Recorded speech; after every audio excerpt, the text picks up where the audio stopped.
once you hit some sort of threshold of success, the instinctive thing to think is, I need to get to the next one. My advice to anyone going through a stint of virality and is like kind of calmed down and is trying to figure out the next thing is to really, really enjoy the process of getting people to know who you are.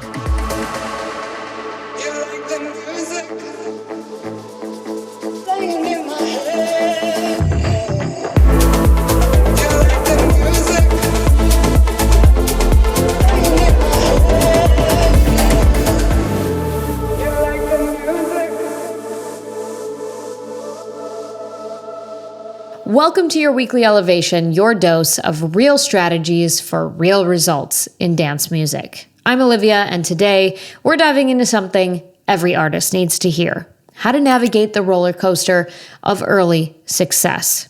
When Goodfella's remix of Rule the World exploded, getting picked up by major European soccer teams and even Tiësto, you'd think it would be pure celebration, but the reality is that it triggered intense imposter syndrome and had him questioning everything about his artistry.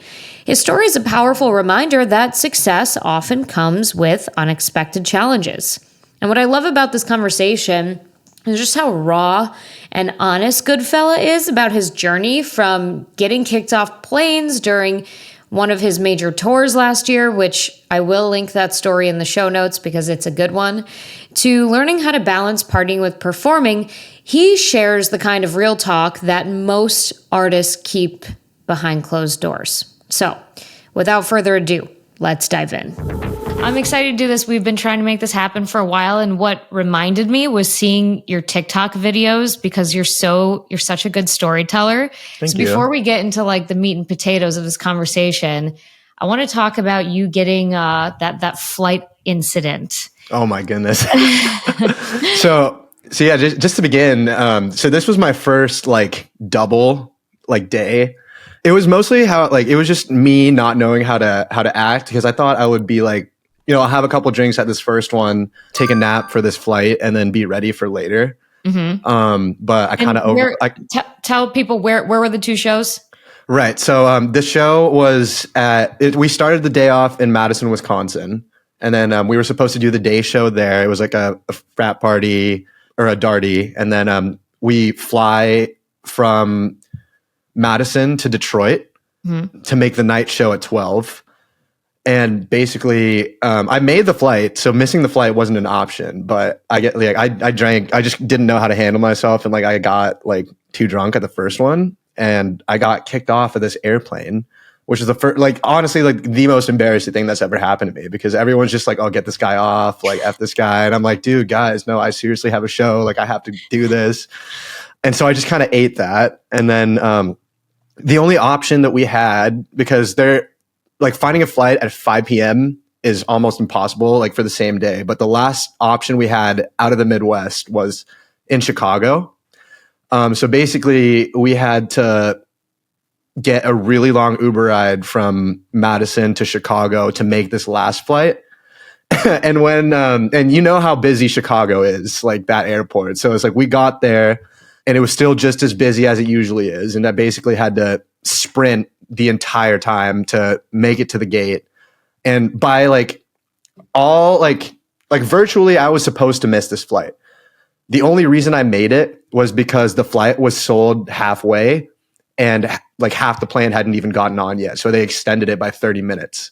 That's crazy. The boarding. Yeah. So the only reason you're hungover / drunk still. And also like dehydrated like hella. So I was like, and how much was that Uber from Madison to Chicago? Do you remember? Yeah, that was about like a $300 Uber that I told my manager, I'm like, all right, this isn't coming out of Goodfella. This is coming out of my account because I fucked this up. So we ended up only being like 10 minutes late to the show, which is perfect because like I started at like 12 and it was also another frat show. So like basically the guy before me just went on a little bit longer and we moved the show back a little bit and we still played a full set. But the entire time, like I was still battling demons, you know, because it's like you get there and you're finally settled, but you're also like mad hungover still.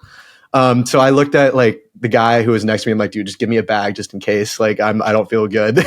So like, I think if there was a camera in front of me, you'd see me like coming down and like just catching my breath a little bit like this. I'm like, oh my God, like I'm dizzy and stuff like that and nauseous. And I'm like, yeah, just had to battle through it. You know. So you learned a lot about yourself that day. Yes. I feel like clearly.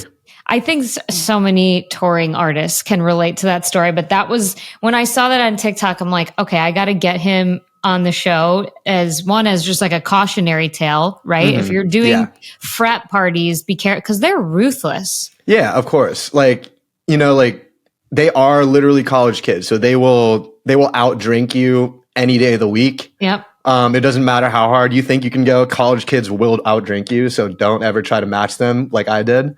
But also it's like, this was back when I didn't really take it seriously as in like, this is like my job. Mm-hmm. Like I was still in very much the honeymoon phase and like, yeah, let's go celebrate and stuff like that. So, it was a big wake up call for me. Because like afterwards my manager like let me have it afterwards because like they were trying to keep me cool, right? Because I get stressed out on the road, so they were like trying to keep me relaxed and stuff. But afterwards, they're like, we need to talk. Yeah, and they're like, we need to like, we need to never do this again, and we haven't done it again, so that's good. and remind me, when was that? When did that happen? This was I want to say this was like early 2024. So okay. So like winter to spring. Like around late February, early March type thing. Okay, so we're coming up on a year anniversary of you deciding drinking like that on tour is not for you. Mm-hmm. So we know that about you, but give my audience a little bit more context on your journey for those who aren't as familiar with your music. Yeah, well, I started doing the music thing in San Diego, just DJing for my friends and like our fraternity parties and stuff like that, like a lot of people do. And then I actually started in the future-based genre. So I like the Millenniums, Louis the Childs and stuff like that. I was really, really in love with that sound at the time. But after a while, I just like, at the end of the day, that was basically just pop music, basically. Like it was too reliant on the vocalist and I didn't have the kind of pull to like, you know, have super good vocalists hop on my songs all the time. And I just wanted to go in a more dancier direction. So that's what turned me into house music. I started off grinding the SoundCloud stuff. And I think a lot of people's first times seeing my name, Goodfella, and hearing my music was the Kendrick and Baby Keem remix I released around 2021-ish. That was like the first song on TikTok that like people really, really enjoyed and really like, you know, demanded out of me. And so I did that. And then after that, I just kept grinding on trying to make my originals a little bit better, like, you know, tried working on my songwriting a lot more. And then the same year, I did just a fun little remix of Everybody Wants to Rule the World by Tears for Fears. And it actually wasn't supposed to be released at all. It was more just like, let's make something like that people will know and that we could play in the club that could hit. And then I posted a video of that on TikTok and it went huge. And then the Nico and Sway Boys also posted a video and that was the one that got like 2 million or so views on like Instagram Reels. And then the sound was just used by a bunch of European soccer clubs, like the big ones like FC Barcelona, Juventus, which I think at the time Cristiano Ronaldo was still on the team. So like obviously there's just like a lot of people that follow that team. And it became like a whole soccer trend. Like all of like a bunch of soccer teams in Europe used it. Formula One used it. It's crazy because no one in the United States realized how big that fan base is. We cannot even comprehend in the US how big the soccer fan base is. Oh my goodness. Yeah. They go so hard for just anything related to the team. And like, so yeah, that was basically how Rule the World picked up steam. And it picked up even more steam because Tiësto was like, hey, send me the stems. I want to make like a festival version, which is basically just a version that sounds better on the like on Tomorrowland and stuff like that. And our problem was that me and the Nico and Sway Boys were not very big at the time, and like we weren't very established. So clearing a sample of that magnitude and a band of that magnitude was almost like impossible for us, which is where the GOAT Tiësto came in very clutch, because he's like, let me talk to them. And he basically helped us get it cleared. He got us all on the song, and like literally we wouldn't have anything on Spotify or official if it wasn't for Tiësto. So shout out Tej, love you, man. Wow, that's amazing. So Mm-hmm. I'm glad that you brought this up. When you were building that momentum and you were seeing, I'm sure, new videos every day using your track, what was going through your head at that time? So here's the thing for me, when I see it with my eyes, I'm like, damn, that's super cool. But like I said, I feel like I didn't really catch the magnitude of what was going on at the time, because like I said earlier, these teams are like soccer is like a religion out in Europe, you know. Anything that is advertised or just placed on the social media of like these teams is ingested by millions of people. And I think at the time, like it's really like seeing the whole impact of that whole like stretch to me now is kind of insane to me, because it was just like so many ears and so many more people were exposed to something that I made. And I never really grasped the size of it until like a year removed from all that, you know, because it's like, it's different now when I'm trying to push like originals and stuff. And obviously it's like the audience is as big because it's not having that big, huge moment on TikTok and stuff. But it's just like the scope of just something blowing up like that on the internet. I'm like, okay, like, you know, if I could recreate this moment again somehow. And that's essentially what every artist is trying to do, right? Is like to recreate like whatever big moment that has popped off a bunch of people's careers and stuff. Sure. And like, I don't know. It's just like, I guess the chase is like what is keeping me going right now. Yeah. Yeah. The chase is an amazing feeling. You posted something else on TikTok. I loved this video. It was like a 3-minute video, but it felt short. Like I wanted more. So this is the opportunity to talk about it. You said that something about like that remix success made you feel less legit because it wasn't an original. And I know so many artists are going to be able to relate to that. So tell me about that.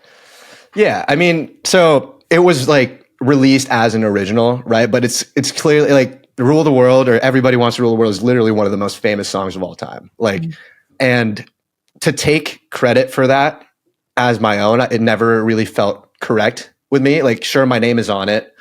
And sure, it wouldn't have ever been heard in that form if me and the Nico and Sway Boys and Tiësto didn't arrange it and make it in that way. But it is also tough that it's not like completely an original thing, right? And I think at the end of the day, every artist wants to write original music and have that be the thing that pushes them, you know, through the roof. But in that case, like this was like a couple remixes that have just brought me to this spotlight that I've never had before. It kind of gave me like this artificial pressure that I put on myself. And I'm like, okay, like, sure, you're really good at remixing things. So is everybody. Like, what else could you do above that? Like, how else could you like have these people become a fan of you, like your actual brand? A lot of songs that are big, that have a lot of streams, don't necessarily translate into a fan base, right? Right. And for that entire first year, I was struggling to get these people who are listening to my songs and playing it to stay for me. And I think just that struggle, it did add to like that whole imposter syndrome thing, where it's like, it made me think like that whole thing was a fluke, essentially. But I think I've realized that, like I said in that video, it's also like, none of this is like an accident, you know, like if it is like gathering that much attention and if people are reacting to it in such a way, it means you've created something good, regardless of whether the sample you used or whatever isn't like, you know, as original as you would picture it or as you would want it in your head. Yeah, I don't know. It's just like, it took me like an entire year to get out of that negative thought loop, essentially. Wow. And it's like, I essentially had to train myself to think that like, hey, like, you're exactly where you're supposed to be. Like, you're not, you know, you're not a fluke. Like people are playing your stuff because you made something good. And Yeah. A lot of people never get out of that thought loop. And I'm glad that I've managed it a little bit better, Yeah. just as I've grown and I've matured as a person as well. It's so real because there's multiple things at play. One, the pressure to create something again that hits, and you kind of want to follow that same formula of, okay, should I do another remix? But then two, you're like, well, how, like you said, do I make them a fan of me? And how do I get them into the pipeline to liking my own stuff? And so there's like multiple pressures there. And we're trained to chase the virality now because that's where the opportunities are. But you also want to stay true to the brand that you envisioned for yourself in the beginning. Do you feel like you were running away from your set? Like, did you feel like, okay, I have to chase this rabbit? And did you stray from originals, or what happened next? I think for me, because it is like a stutter, like the stutter house craze from last year, right? I made a song like that, and it was like, I tried to make it like, so for this one, it was very much like, okay, like I need to capitalize on this sound.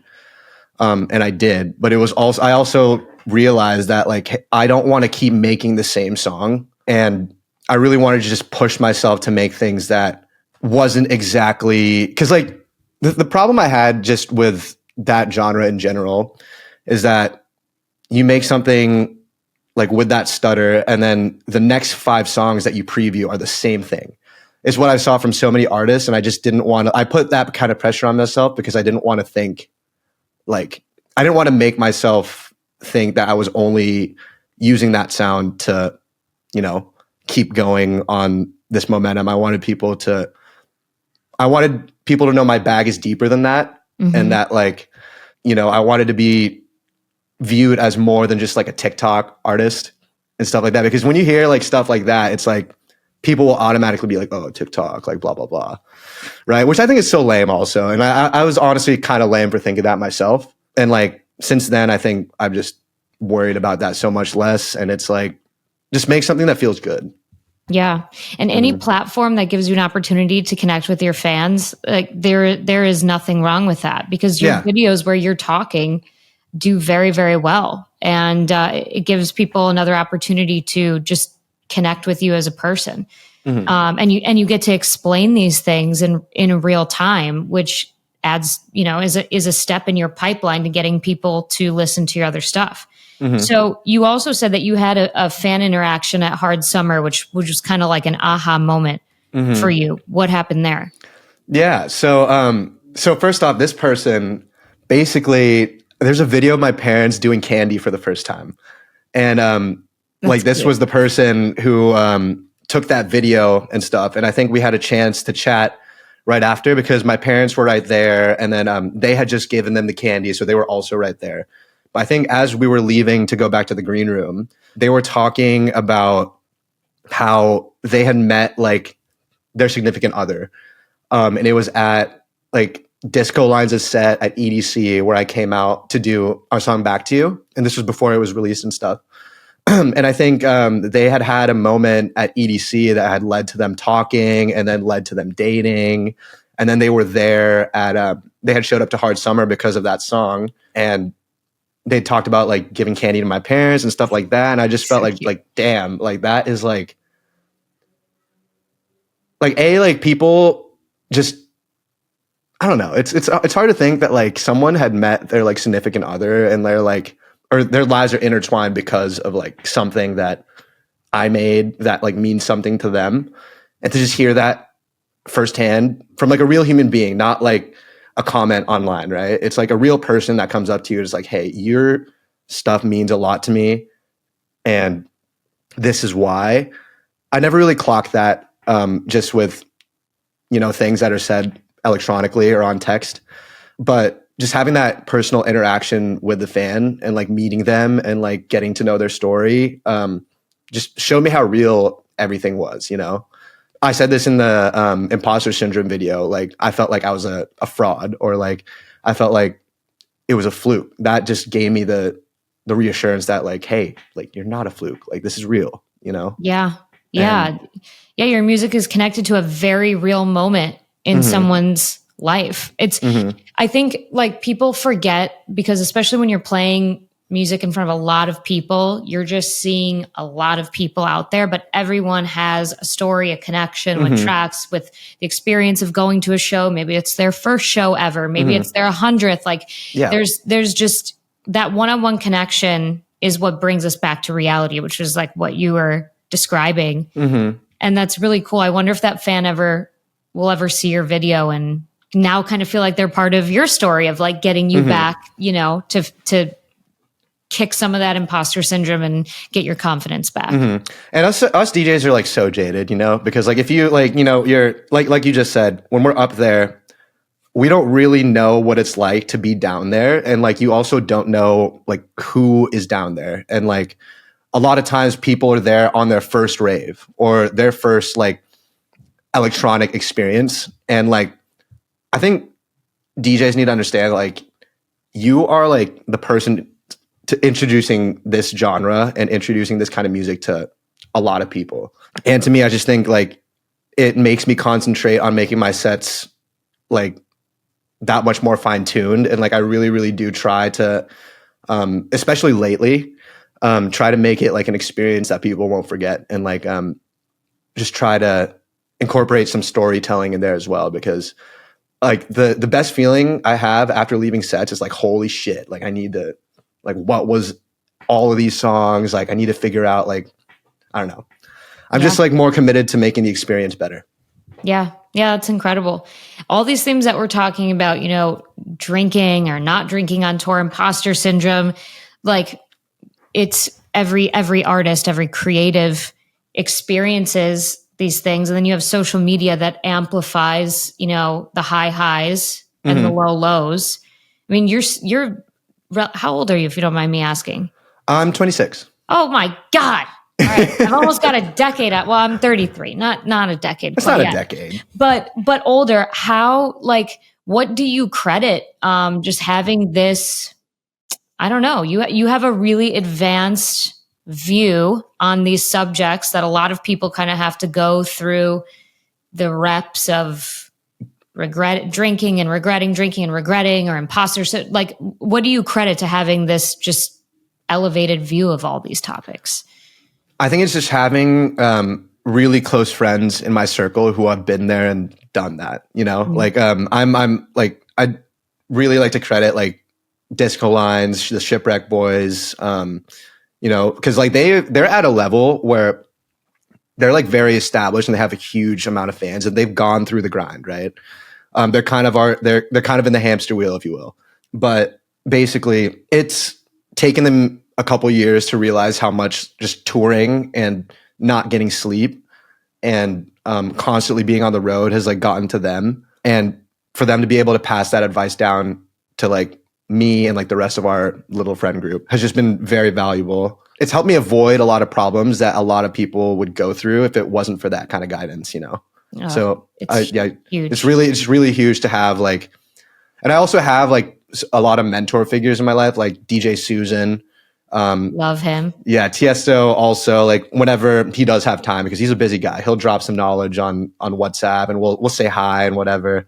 But I'd say DJ Susan also is just like a big part of that because he's been doing this for a minute and he's just like a big brother to lean on and just, you know, talk about, shoot the shit with. And yeah, it's just good to have a group of people that I trust and I'm able to lean on for this kind of stuff. I'm so glad you said that. I've been thinking about that topic a lot lately. The people you surround yourself with have more impact on your success than I think anyone realizes. And you could love your friends, but they might not necessarily be good for your growth. And and I myself have had to distance myself from people who have done nothing wrong, but our lifestyles don't align anymore. And I realized that being friends with them was actually holding me back from reaching a higher potential. Right. And again, it's nothing that they necessarily did wrong, but you have to really evaluate who you are surrounding yourself with. And Susie's he's such a great mentor to many. I mean, I've heard that from so many people. So Yeah, I mean, your 20s are your most susceptible years to falling into some bad shit too. So that's really important. Yeah, and it's also just remembering how lucky you are to like be able to travel and play stuff, right? Because like I like to say that like if you're playing festivals and you're constantly getting booked, you're at like the top 1% of musicians. Like there are musicians who dedicate their lives to this shit. They don't even get booked anywhere.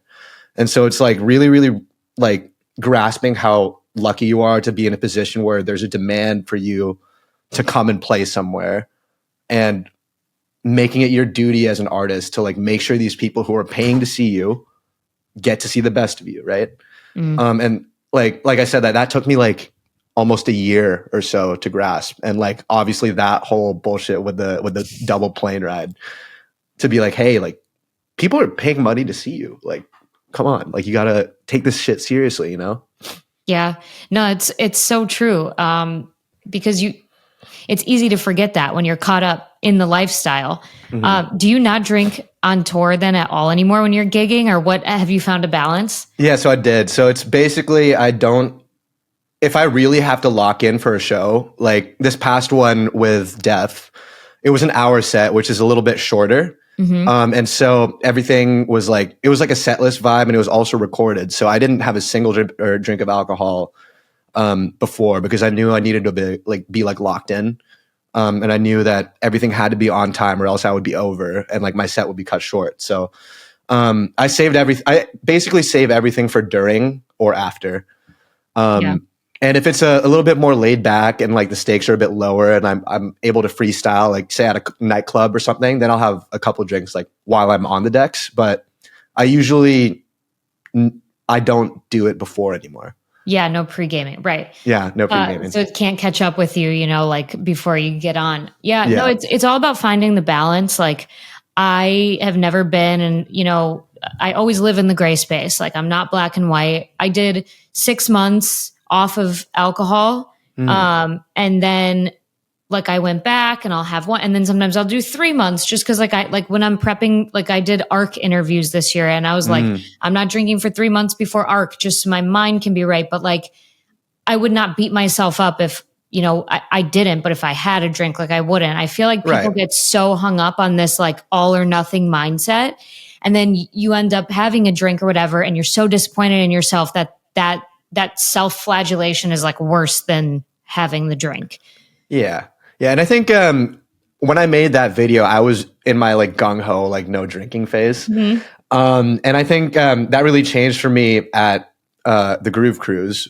That's a drinking affair. Yeah. Yep, exactly. So it was basically like, how do I perform to my highest level while also like still having fun and like, and I think just that month off or like month or two off of drinking like completely gave me a new perspective. And I'm like, I can have a drink like here and there, Right. and like you're even allowed to get drunk, but like also just take your job more seriously in that kind of way. So that was a good little come back down to normal weekend for me. Yeah. It's all about finding the balance for you. So we know how you balance the lifestyle. What about now with like the remixes, the originals, and then pushing your sound forward? Like, is there a formula for figuring out how you should move when you're making music? For me, I think it's different every time. In terms of this project that I'm putting out in around May or June, for me, it was very focused on songwriting and just producing a good like poppy house track. But I think moving forward from that project and trying to make things for the end of the year to early next year, I'm really focused on making true like house club tracks, not necessarily strong lyrically, but like just made for the dance floor and made for DJs to play out is what I'm focusing on moving forward.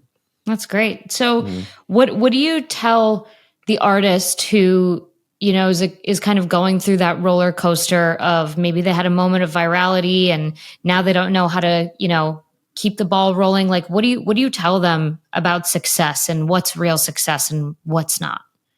I think it's so easy to get jaded with that kind of stuff.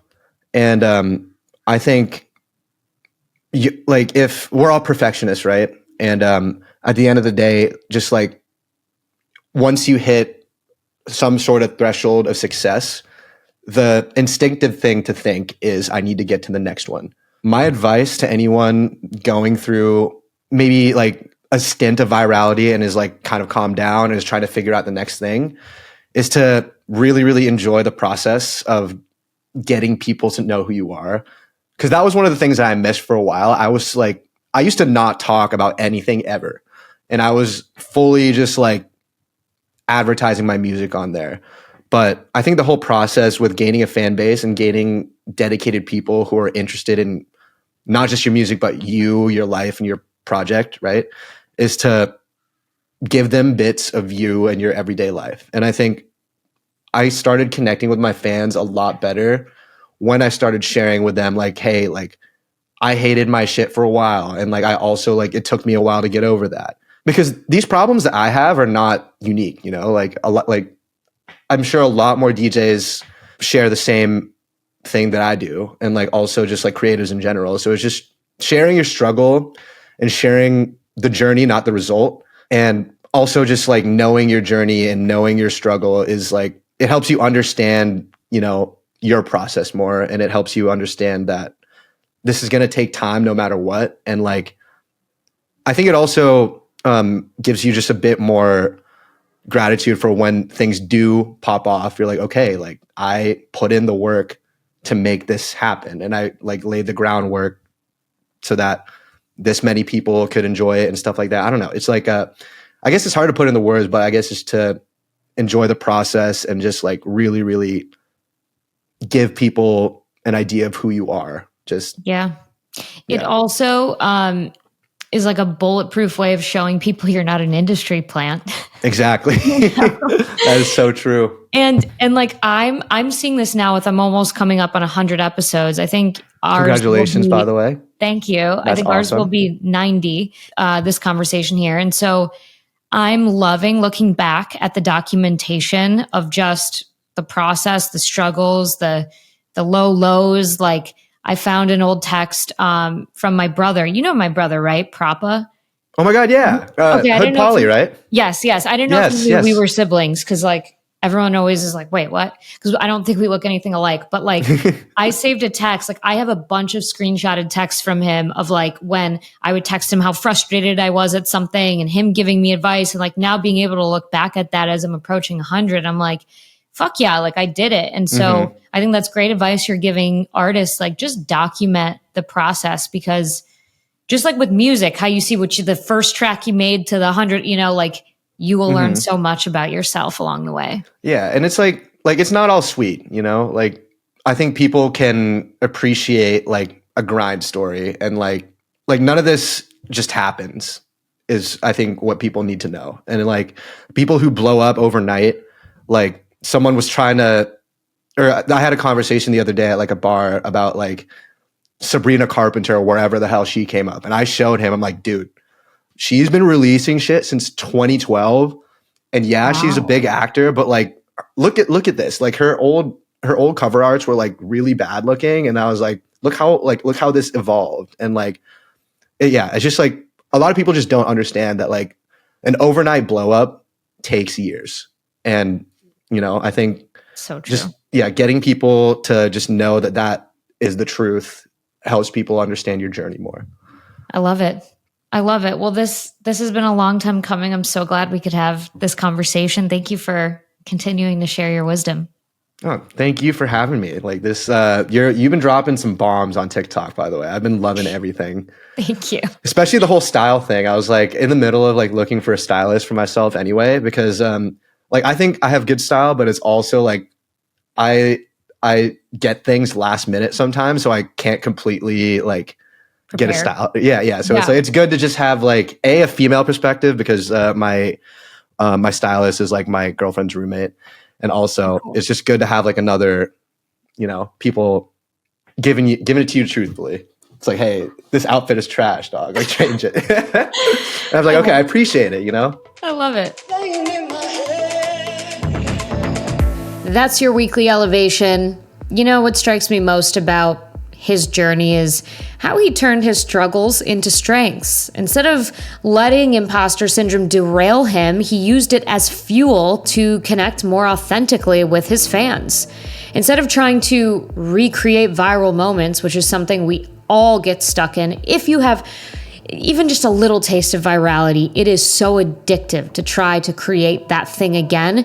Instead of him trying to do that, he focused on building real relationships. And his story reminds us that success isn't just about the numbers, it's about building something sustainable and authentic.